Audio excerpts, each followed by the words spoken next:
what I'd like to say is, would you like the Celtic version?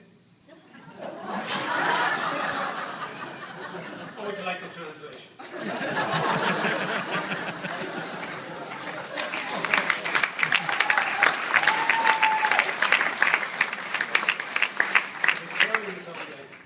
Good ladies, afternoon, and gentlemen. That's the Buckley's medicine, I think. I knew I should rehearse this. Ladies and gents, Ger and Tara, I'm honoured to have. I've been honoured to have to say a few words. No applause. There's a bet on down there. The less words I speak, the more money I earn. Henry VIII said it. He said it all years ago. He said to each of his wives in turn, I won't keep you too long.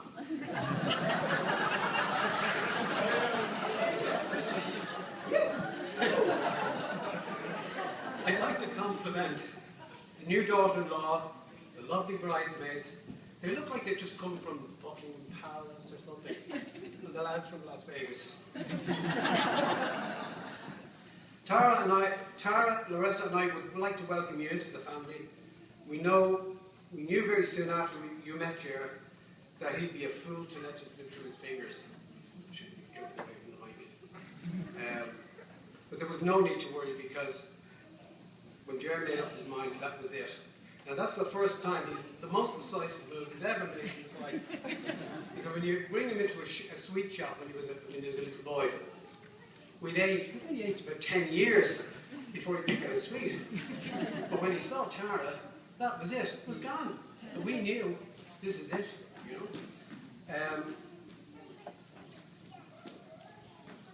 We'd like to thank Greg and Eleonora and Travis, particularly for the welcome, and as Sharon mentioned earlier on, the friendship that they've shown to Ger from the time he's come here, and also obviously subsequently to ourselves, the whole Kavanagh family, and all the Irish that have come here today.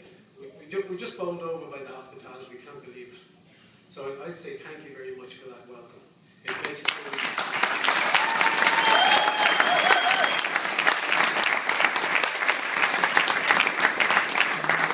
As Sharon said earlier on, which I have to read it out because I wrote it down, Gura Mila Mahagat, which is 100,000 thank yous. And we really mean that from the bottom of our hearts. We're conscious today of members of the family who couldn't be here, particularly Gerard's gran, who was 88 years of age, and obviously she couldn't make it. And to the other people who passed away, and I know they're here in spirit, Gerard. You're the spirit of my father. And initially we were sad to see you go, as Sharon mentioned also. I'm, as I say, repeating, but we all, because we're such a close family, we're kind of all thinking the same anyway. And although we miss Gerard from time to time, you know, we miss him all the time, but some certain occasions, and I know he's the same. We know that he's with such nice people and such a wonderful family, our new family. It's two families now, and that helps to make it much, much easier to deal with, you know. So we're really, really glad. I'll leave a place to go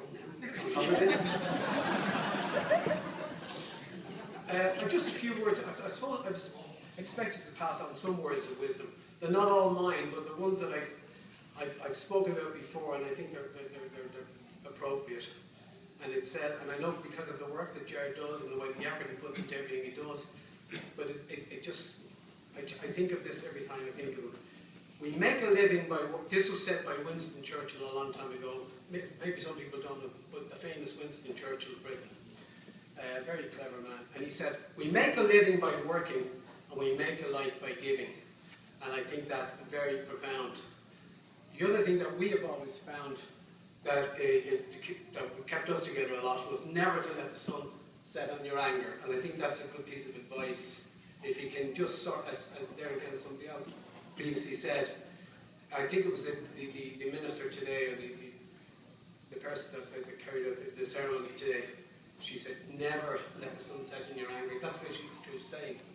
That if you have a problem, talk about it, sort it out, and in 40 years' time you'll be doing what we're doing now.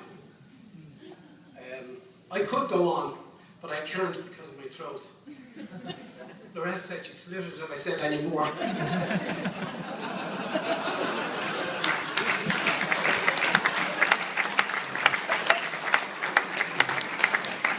I'd just like now to propose a toast to the new Mr. and Mrs. Kavanagh and say, Gnairi and Borliv, meaning may the road rise up before you and may God hold you in the palm of his hand.